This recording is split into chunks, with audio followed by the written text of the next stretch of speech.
네, 오늘 새벽 기준 미국의 10년물 국채금리는 4.2였습니다. 그 전 거래일보다는 조금 소강 국면에서 안정을 찾는 듯 했지만 여전히 다시 마주한 4.2가 조금 당황스럽게 느껴지는 시장이죠. 트럼프의 당선 가능성이 올라가면서 각종 재정 정책으로 인한 국채금리 자극에 대한 우려가 시장을 억누르고 있습니다. 어떻게 바라봐야 될 것인가? 오늘은 귀한 분 모셨어요. 기획특집 시간 메리츠증권 윤여삼 채권파트장님 자리하셨습니다. 어서 오세요. 네, 안녕하십니까? 안녕하십니까? 네. 사실 뭐 트럼프든 해리스든 누가 되든 그런 정책은 쓸 수밖에 없고 국채금리는 자극될 것이다라는 네. 게 시장의 의견인데 그럼에도 불구하고 트럼프 진영의 기세가 좀 기울다 보니까 더 그에 대한 공포가 커지는 것 같아요. 일단 어느 정치인이든 사실은 국민들한테 이익을 줄 수 있다라고 네. 하는 재정 확대에 대한 공약은 나오는데 트럼프는 만약에 취임한다고 하면 임기 동안 쓰겠다고 하는 재정의 지출액 기준으로 한 7조 5천억 달러 정도를 쓴다고 하고 있고요. 네. 해리스는 그 반이 좀 되지 않는 3조 5천억 달러 그 규모부터가 좀 차이가 나고 있기 때문에 네. 예, 트럼프 트레이드의 제일 핵심은 지금 그러면 그 7조 5천억 달러를 쓰려고 하면 또 재원을 마련해야 되는데 그걸 미국 국민들한테 세금을 오히려 깎아주겠다는 거잖아요. 그러다 보니까 그 세금을 바깥에 쪽에서 그래서 요즘에 뭐 보편 관세 뭐 10% 이상을 때릴 수 있고 뭐 중국 같은 나라는 뭐 60에서 100% 심지어는 최근에 지지율이 올라왔더니 뭐 2000% 이런 네. 얘기까지 하고 있는데요.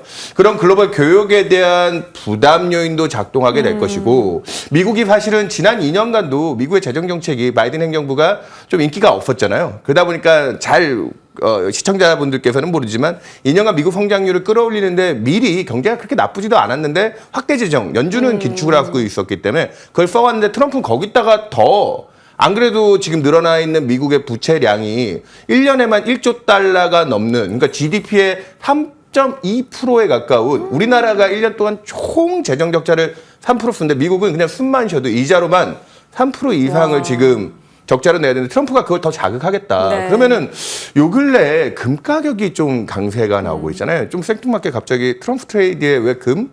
그러니까 지금 당장은 트럼프가 그런 재정 자극을 쓰고 그래서 달러도 일시적으로 강세 반응을 보이지만 그렇게 되다가 미국 기축통화국가긴 하지만 미국 부채에 대한 신뢰성은 어떻게 되지?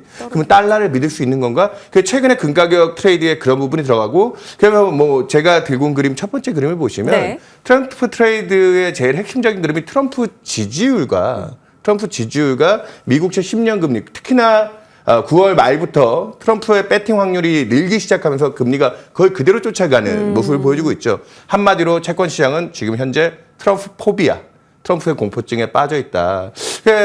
일자들은 얘기하면 트럼프 당선 시 미국채 10년 금리가 이번 기축기의 가장 고점이 작년 10월달에 5%였거든요. 네.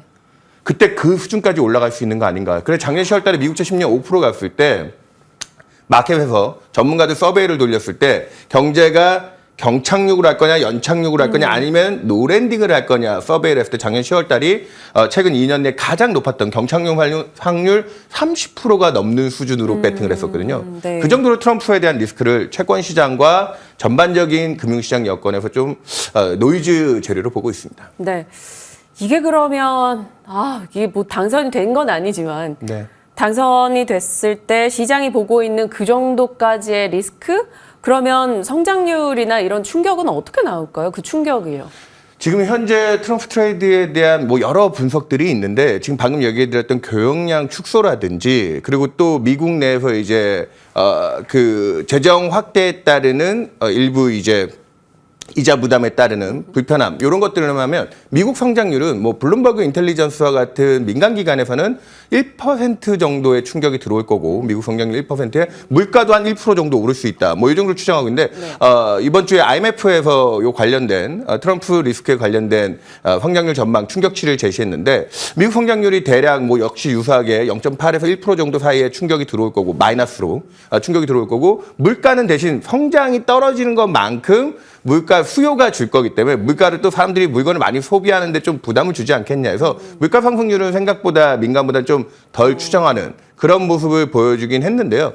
상대적으로 지금 놓고 보면 트럼프 트레이드에 관련된 성장은 마이너스 쪽, 물가는 위쪽으로 보고 있기 때문에 금융시장 입장에서도 뭐 트럼프 수혜주와 피해주가 뭐 엇갈리긴 하겠지만 전반적으로는 불확실성과 불안 요인이 좀 크다 이렇게 보고 있고요.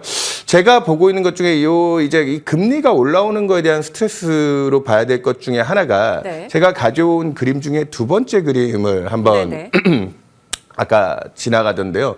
보여주시면 여기 나와 있는 그림이 전 좀 의미가 있다고 봅니다. 최근에 이제 왜 금리가 올라갈 때 주식시장이 또 경계를 해야 되느냐. 지금 보시면 미국의 장단기 금리 차를 뒤집어 놓고 금융시장의 또 공포지수라고 부르잖아요. 주가가 네. 이제 약세일 때 치솟는 빅스 지수를 뒤집어 놓으면 대략 3년 정도의 시차를 두고 역상관성, 그러니까 뒤집어 놓은 겁니다. 저기 장단기 금리 차를. 그게 큰데 이 3년의 시차가 왜 존재하느냐. 미국은 사실은 그 모기지라든지 주택담보대출 같은 게 우리나라는 변동금리가 많잖아요. 네. 미국은 우리랑 반대로 고정금리가 한 70% 이상입니다. 전체적인 부채가 고정금리가 많기 때문에 작년까지 기준금리를 뭐 5.5까지 무리한 긴축을 했지만 사실상 아직까지는 그 고금리에 대한 충격이 제대로 들어오지 않는 구간이라는 겁니다. 네. 일반적으로 그 통화정책이 움직인 그 충격이 3년 정도 시차를 두고 그 장단기 금리가 역전이 된 상황이라는 거는 그만큼 연준이 무리하게 유동성을 흡수하고 긴축을 한 상황이라고 되는 건데 그게 내년부터 본격화된다는 거죠. 그래서 요 앞에 기억하실지 모르겠지만 9월 달에 연준이 빅컵을 시작하면서 불과 우리 한 달 전만 해도 올해 뭐 11월 달에도 추가 빅컵을 하고 내년 상반기까지 미국 기준금리가 3%대까지 빨리 떨어뜨릴 거다. 네. 왜 그런 프론트 로딩, 선제적 대응이 필요하다라고 얘기했는데 그 필요성은 이제부터 고금리에 대한 피로도 이제 이런 부채들이 만기가 들어오면서 고금리로 갈아타기가 들어오잖아요. 막 닥치는 순간이니까 선제적으로 좀 불을 이렇게 좀 워워한 거네요. 그래서 제가 지금 드리는 말은 트럼프가 그 낮아져야 될 타이밍의 금리를 막을 수가 있기 때문에 저희 지금 뭐 이번 주에 저랑 똑같은 생각을 하는 골드만삭스에서 리포트가 나오는데 미국채 10년 금리가 4.3%, 아까 제가 작년에 5% 갔을 때 경착륙에 대한 리스크 커지면서 작년 네. 9월에서 10월 달까지 미국 증시가 S&P 500이 얼마 빠졌는지 혹시 기억나십니까? 그 2달 남짓하는 기간 동안 금리 올라가면서 미국 주식시장이 10% 정도 조정이 나왔거든요. 요번에는 그 레벨을 좀 낮게 잡고 있습니다. 얼마부터 리스크 영역으로 봐야 되느냐? 예, 어제 종가가 4.2라고 했잖아요. 골드만삭스의 주장은 4.3%고 저도 동일한 생각을 하고 있습니다. 4.3이요. 그러니까 4% 중반대 금리는 지금 이제 뭐 미국의 여러 가지 소비자 신용 대출이라든지 상업용 부동산 같은 거 최근에 금리 낮아지면서 부동산 경기 좀 나아지지 않을까 했는데 그런데 다 제약이 걸리지 않겠습니까? 그런 데서 금리가 올라가는 스트레스를 어느 정도 이제부터는 좀 트럼프가 대통령이 된다고 하면 그 불확실성이 크긴 하지만 전 이런 리스크 때문에 사실은 앞서 트럼프의 공약이 뭐 7조 5천억 달러를 쓸 거다 뭐 이렇게 얘기를 하지만 그걸 다 지키기는 쉽지 않을 것 같다. 예, 저는 그런 부분들을 주목해서 이제 지금은 리스크 구간이지만 트럼프 트레이드의 리스크를 불확실성을 반영하는 구간이지만 누가 대통령이 되든 그 불확실성들을 좀 줄이는 방향으로 갈 거라고 보기 때문에 11월 5일까지는 예, 이런 불안감들 금리 쪽 중심으로 해서 네. 펀더멘탈이 좀 흔들릴 수 있는데 그 이후에는 그걸 또 조절하려고 하는 노력들이 있을 거라 보고 있는데 일단 가봐야죠. 일단 가봐야 되기 때문에 앞으로 예, 한 주가 남았죠. 이제 2주가 채 안 남았잖아요, 사실은. 한 열흘 남짓 남았는데 11월 5일까지. 그때까지는 이 불확실성에 대한 채권 시장과 거기에 연동된 금융 시장의 불안은 좀 오래 갈 것 같습니다. 매크로 데이터에 굉장히 오래 시달렸다가 이제 조금 네. 나아질까 하던 찰나였는데 그래서 경제 지표가 좋게 나오면 그래 금리는 낮아지는 과정에서 지표까지 좋으니 무난하게 적당히 잘 흘러가겠구나라는 심리였었는데 네. 최근 들어서는 다시 배드뉴스가 굿뉴스가 되어야 하는 그런 상황이 되기도 했습니다. 네네. 연준의 베이지북 공개, 경기 동향을 알려주는 베이지북이 공개됐는데 미국 전역에 뭐 전혀 경제적 타격이 없었다 이런 내용이 나오기도 했거든요. 네네. 그러니까 미국 경기에 대한 판단을 조금 더 딥하게 들어가 주시면. 그래서 여기서 중요한 게 앞서 뭐 트럼프 트레이드가 재정을 쓰는 거에 대한 포인트를 얘기 드렸는데 사실 미국 정부는 지금도 연준이 사실 5.5% 기준금리에 연준 자산을 축소하는 유동성 환수 조치를 네. 함에도 불구하고 미국 주식시장은 지금도 신고가를 경신하고 있잖아요. 제가 오늘 들고 온 그림 중에 세 번째 네. 그림을 한번 띄어나 봐주시면 최근에 공화당 상원의원이 이거 관련돼서 옐런 재무장관을 한번 비판하는 모습이 있었는데 미국의 재정 적자 관련된 차트입니다. 미국 네. 증시랑 같이 그려져 있는 그림인데요. 그 그림에 보시다시피 작년 22년부터 미국 정부가 재정 긴축을 하면서 팬데믹 때 뭐 GDP의 10% 이상 적자를 내던 그 수준을 4%대까지 확 줄였더니 주식시장이 22년 상반기부터 한 1년 가까이 비빌댔어요. 왜냐? 연준도 긴축하지. 정부도 돈을 안 주지. 그때 민간 경제가 알아서 잘 돌아갈 줄 알았더니 생각보다 부진했거든요. 그랬더니 23년 들어오면서부터 바이든 행정부가 다시 재정 적자를 늘립니다. 그리고 23년 연초 시작할 때 어느 정도 이런 긴축 과정, 뭐 이렇게 유동성 정책이 다 빠져 있는 상황 때문에 23년 연초 시작할 때만 해도 미국 성장률 컨센서스가 0%대 경착륙 걱정을 또 했었거든요, 네. 그때. 그래서 저렇게 재정을 풀었더니 저 돈들이 다 어디로 갔습니까? 다시 주식시장 상승세로 연결이 됐고 이 부분이 근데 작년에 결국은 미국은 0%대 성장 예측에서 2.8%를 기록했거든요. 올해도 연초 시작할 때 뭐 1%대 성장 얘기했었어요. 근데 지금 2% 중반.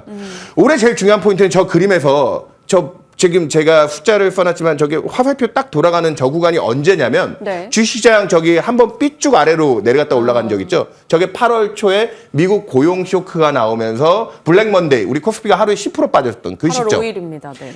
근데 그 시점에 정확하게 올해 2분기까지 성장률이 좀 좋아졌으니까 미국 정부가 생각보다는 작년보다는 재정 적자를 또 왜냐면 부채도 늘고 그만큼의 부담이 생기니까 줄이는 듯 보여서 한 GDP의 5%대까지 줄였다가 8월 달에 얼마로 늘었느냐. 저기 12개월치를 이제 합산한 거를 계속 유지하는 건데 8월 달에 7.2%. 한 달 사이에 미국이 30조 달러 경제를 1.7%포인트 가까운 재정 적자를 늘렸어요. 네. 그러니까 미국 경제는 쉽게 침체가 오지 않습니다.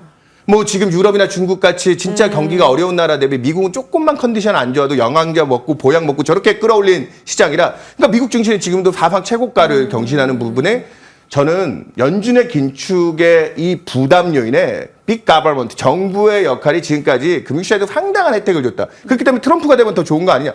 저게 지속될 수 있다면 저 GDP의 5% 정도 적자가 과거에 어느 정도 수준인지 아세요? 어느 정도? 과거에 2008년 금융위기를 제외한 나머지 침체 구간에 미국이 쓰던 적자 수준이에요. 그러니까 지금 무리하고 있는 겁니다. 그렇기 때문에 제가 앞서도 얘기 드렸다시피 지금 금융시장 펀더멘탈 아까 베이지북에서 좋다고 나오고 요번 9월 고용지표 서프라이즈 나오고 소매 판매 잘 나왔다. 혈당이 떨어졌을 때 잠깐의 또 사탕을 먹여서 지금 혈당을 올리게 만든 저걸 그래서 휴가 하이라는 표현을 쓰거든요. 휴가 하이. 옐런의 휴가 하이라고 해서 재무부가 지금 미국 경제를 상당히 서포팅하고 있고 이 교란 요인이 크다. 그래서 지금까지는 우리가 편안하게 미국장을 투자할 수 있었는데 내년부터는 대통령이 새로 바뀌면서 트럼프는 더 쓰겠다고 하는데요. 아니 이미 고가는 많이 동이 나 있는 상태입니다. 황금알을 낳는 거위가 있는 게 아니니까. 그래서 저는 지금 오늘 이 아침 방송에서 되게 중요하게 그러니까 정부가 돈을 써서 모든 걸 해결할 수 있다면 우리가 뭘 걱정하고 살겠습니까? 네. 이제는 재정적 물가가 잡히고 있는 상황이기 때문에 그동안 물가 때문에 긴축하고 있던 통화정책의 반대쪽에서 정부의 역할이 좀 중요했는데 이제는 정부가 빠져야죠. 물가가 잡히고 있는 데서 바통을 통화정책 쪽으로 넘겨줘서 금리가 안정화되는 방향이 내년도에 주식시장이 다시 좀 숨을 튀고 가는 방향인데 지금 트럼프가 그쪽에 리스크 팩터로 지금 부각하고 있다.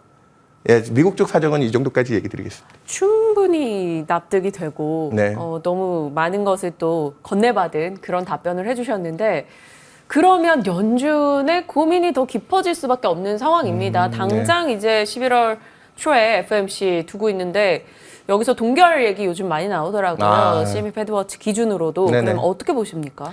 이번에는 약속한 건 지켜줘야 되고요. 그리고 아직 뭐 누가 11월 5일 날 대통령이 될지 뭐 이제 뭐 하루 뭐 단간에 결정이 나겠지만 네. 취임은 내년 1월까지고요. 올해 남은 약속 기조의 2번 정도 인하는 믿고 가야 된다. 그리고 아까 제가 시간 관계상 구구절절히 설명은 못 드렸지만 미국에 쌓여 있는 이 저신용 채권 시장의 아까 빅스와 그 장단기 금리 역전에 대한 부담 보여드렸는데 금리 버든을 빼줘야 되거든요. 그걸 알았기 때문에 연준도 9월에 생각보다 빠른 빅컷을 했고 지금도 뭐 그거 뭐 빅컷을 했느냐 또 동결해야 되는 거 아니냐 하고 있지만 어느 정도 안정화 경로 내년까지 미국의 기준금리는 3%대 진입을 해야 된다. 그렇게 그게 성장과 물가에 부담을 주지 않는 중립금리 수준을 3% 초반대라고 얘기를 하고 있거든요. 연준도 그 점도표라는 점에서 장기적인 균형을 그 정도 얘기하고 있기 때문에 우리는 그걸 믿고 가면 올해 뭐 또 11월, 12월 FOMC에 또 인하를 해주네 안 해주네 만약에 동결을 하게 되면 그건 금융시장에서 어떻게 받아들일까요? 그러니까요. 예, 그런 부분에서 지금 현재 주어진 약속은 지키고 간다라고 우리가 믿고 투자를 이어가야 되지 않을까 그렇게 생각하고 있습니다. 네. 그러면 여기서 한 발 더 나가면 그래서 우리는이 되겠죠.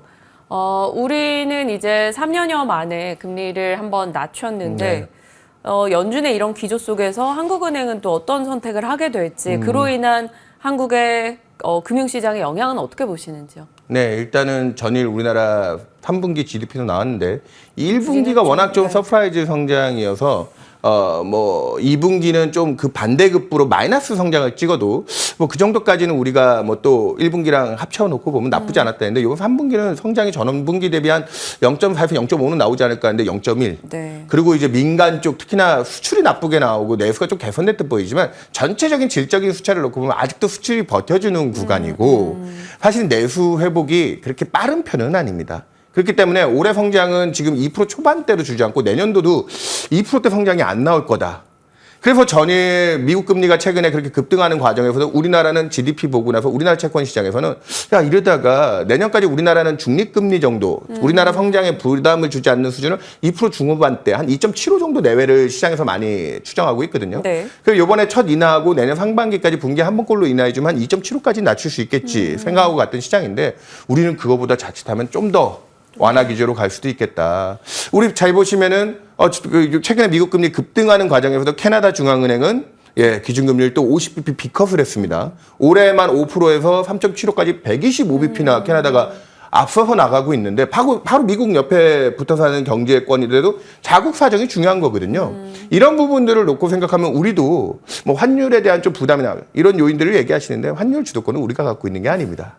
사실 어제도 환율이 떨어졌더라고요. 네. 미국 금리에 대한 부담만 덜어져도 우리가 한 건 아무것도 없이 거기에 연동돼서 움직이고 있는 상황이기 때문에 앞으로 미국의 통화 정책이 적정하게 완화 정책으로 돌아서는 것을 확인하는 게 중요하고 우리는 우리의 내수 사정을 생각했을 때 적어도 내년까지 추가로 지금 한 50bp에서 많이는 75bp, 그러니까 2% 중반까지도 금리를 낮출 수 있다는 기대 쪽으로 좀 더 내수 부양을 위한 노력 쪽으로 가야 된다. 이게 이제 또 국내 금융시장의 유동성 공급자의 역할로 최근에 이제 국내 PF라든지 부동산 구조조정들도 좀 금리 낮추면서 이제 좀 어느 정도 본격화되고 이제 좀 안정화 방향으로 가고 있는데요. 네. 이런 것들이 내수의 안전판을 마련해줘야 코스피가 사실 우리 지금 반도체주 중심으로 수출 이 기대로 갔는데 요거를 대체할 수 있는 안에서의 내실을 좀 다질 필요는 금리 인하의 필요성이 더 많이 높아졌다. 이렇게 보시면 될 것 같습니다. 갑자기 좀 뭐 여러모로 생각이 복잡해지긴 하는데 네. 환율과 그러면 우리가 뭐 어떻게 주도권을 잡고 있는 건 아니지만 외환 시장의 움직임과 그로 인한 외국인의 수급 동향이 사실 네. 지금으로서는 금융시장이 외국인 수급에 너무 시달리고 있다 보니까 네네. 너무 중요하거든요. 이쪽은 네. 어떻게 보세요? 그러니까 앞서 미국의 통화 정책에 대한 영향 그리고 이제 미국의 금리가 높아짐으로 인해서 오히려 아이러니하게 또 자금들이 뭐 높아진 미국 금리 쪽에 다시 투자해야 되는 거 아니야? 뭐 이쪽으로 쏠려 나가고 있기 네. 때문에 그렇기 때문에 여전히 뭐 미국 외 지역에 대한 투자 부담이 크죠. 사실은 우리는 또 반도체 업황에 대한 불확실성들도 좀 최근에 계속 거론이 되는 사정이기도 하고요. 그래서 환율 측면에서는 우리가 금리 인하를 하면 뭐 환율이 더 약세를 가지 않을까 걱정하시는 분들이 있는데 이번 10월에 금리 인하는 당일날 우리나라 원달러 환율은 떨어졌습니다.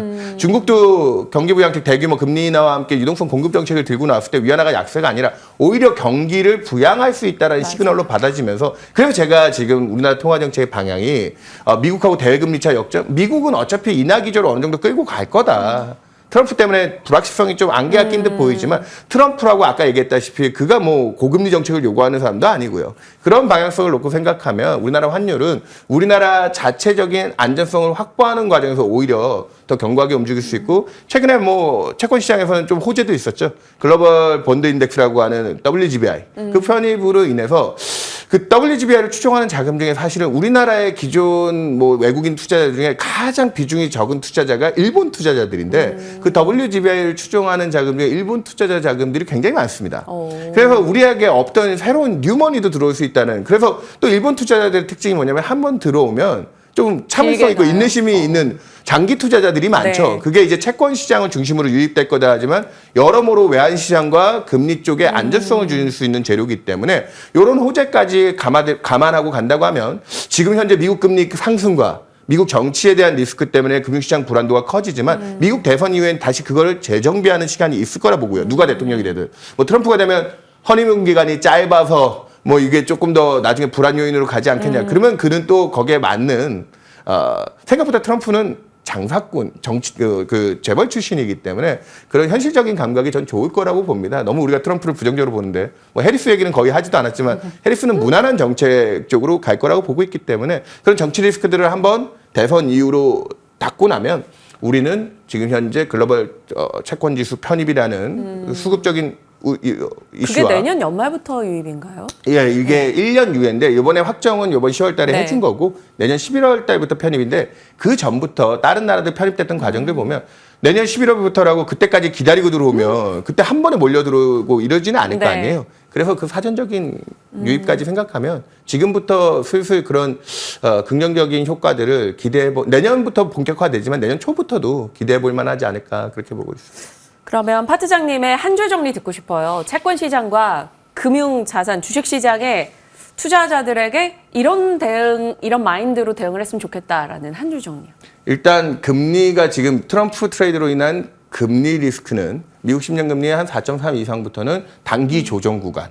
하지만 내년에 이제 정리가 되고 나서 미국 금리가 다시 4% 이하로 내려가면 그 판부터는 다시 추세적인 방향성을 잡고 투자에 지금은 펀더멘탈이 너무 흔들리니까 네. 불안하시잖아요. 한 줄 정리는 추세를 만들기 위해서 미국 10년 금리 4% 이하 때서부터 투자에 조금 더 집중하자. 그렇게 얘기 드리겠습니다. 알겠습니다. 당분간은 어느 정도 변동의 가능성을 열어두고 말씀 주신 그 추세의 기점을 저희도 잘 기다려 보면서 준비해 가도록 할게요. 자, 메리츠증권 윤여삼 파트장님과 귀한 이야기 풀어봤습니다. 고맙습니다. 네, 감사합니다.